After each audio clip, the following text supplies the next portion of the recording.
Catherine, let's talk about the book a little bit. Okay. And I always murder the word, but it's Voodoo Vintners, right? Did I say it right? Yes.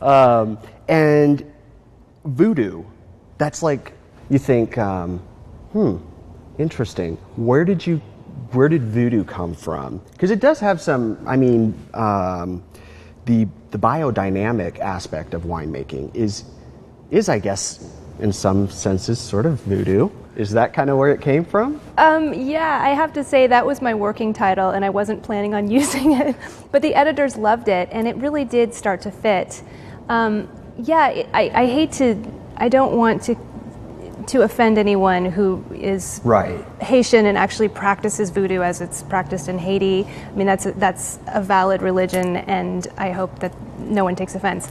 However, when I was interviewing people who are practicing biodynamics, that word kept coming up, and they would kind of jokingly say, yeah, this is the voodoo I do in the vineyard. And yes, people who are critical of it or think it's silly, they often use that word to describe some of the more bizarre and arcane aspects of biodynamic agriculture.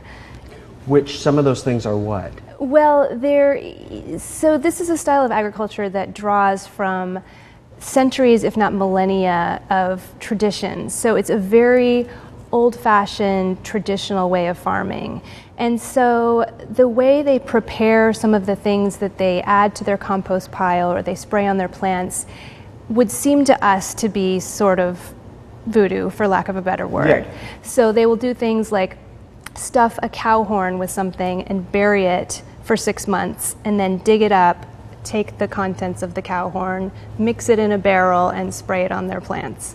Or they'll hang some herbs in a deer bladder up from the rafters for 6 months, take that down, and use that to make a tea that they're going to spray on their plants or put into their compost pile. So this seems a little strange to most of us. Yeah, it's a little unusual. What are the benefits? Why would people be doing this? Like, what is the actual reason as far as this is why we want to do this? Well, if you want to look at it just rationally, these people are using this as a homeopathic way of treating their plants rather than using chemical or synthetic fertilizers or pesticides. They have chosen to farm in the most natural way possible. Okay. And so there are some things that you and I could look at and say, okay, I guess that does make sense. You know, you and I might drink chamomile tea to calm down, or nettle tea if we had allergies, and we sort of accept that these herbal cures do have some positive effects. And so they'll make a giant pot of chamomile tea and then spray that on their plants, or a giant pot of nettle tea and spray that on their plants. And so it's really just a natural homeopathic way of treating problems that might arise in the farm. Is it all that different than like organic farming for grapes? You know, it really is not all that different. Some people describe it as beyond organic, and in fact, organic agriculture grew out of biodynamic agriculture.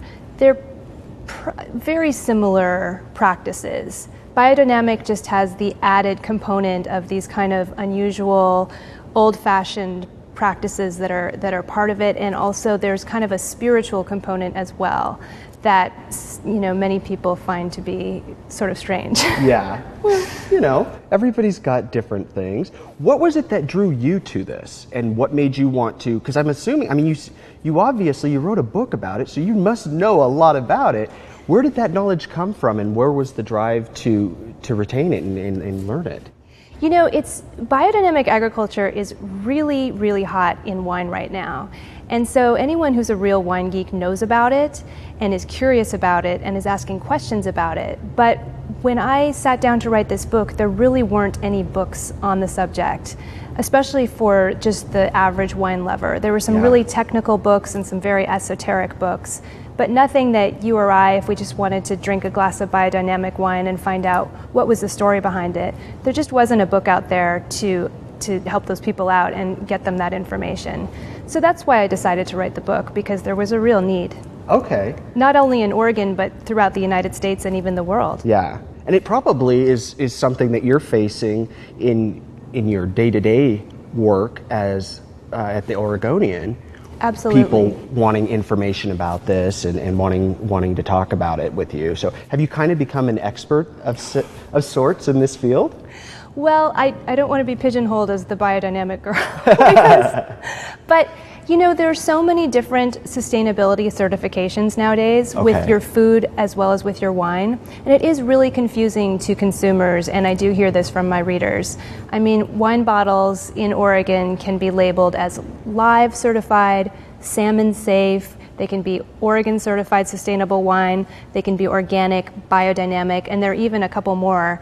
And you know, you look and what does this mean? What does this label mean? And so among consumers, there is a real need for just basic information and education. Yeah, well, geez, it sounds like it. I had no idea there was that many.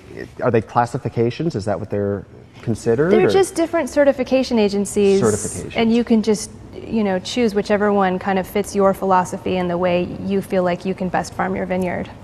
So in writing the book, what was your research and your experience like in talking with the folks and the farmers and the growers and the winemakers and everything that are doing this? You must have had some really interesting stories and told to you. Yeah, I did. Let's see. I mean, it was fun to just get out and walk the vineyards with these people. And one thing I will say about biodynamic agriculture is because you are not allowed to use herbicides or pesticides, you really have to be out there hands-on, working in your vineyard with your hands every day. So these people are really in touch with the soil and the plants. So that part was very rewarding. But there were some really funny and interesting stories that came up. Let's see. There was one when I was down at Cowhorn Vineyard down in the Applegate Valley in Southern Oregon. They had one of their biodynamic preparations in this mason jar in their garage, and this pepper plant that was kind of growing in the window box had actually. I don't know what had happened how to to it? explain this, but it was kind of like the Little Shop of Horrors, where the pepper plant was like, oh my God, this stuff smells amazing, and its roots had actually broken through the garage window and gone into the mason jar to get into this biodynamic preparation that just, I don't know if it just smelled amazing. Wow. And this pepper plant was huge, like the biggest pepper plant you've ever seen in your life. And so there were lots of stories like that where, I mean, they're completely anecdotal. There's no scientific proof that this really works, but you kind of would scratch your head and say, wow, that's interesting. Maybe there's something to this. Yeah. I don't know. All right, you guys, we'll be right back. Stick with us, more with Katherine Cole right after this. Coming up. I love writing for newspapers and magazines. I love having those weekly deadlines and those monthly deadlines. You like that? Oh yeah, it's fun, but it's kind of like sprinting versus going for a long run. Sometimes you just need to stretch your legs.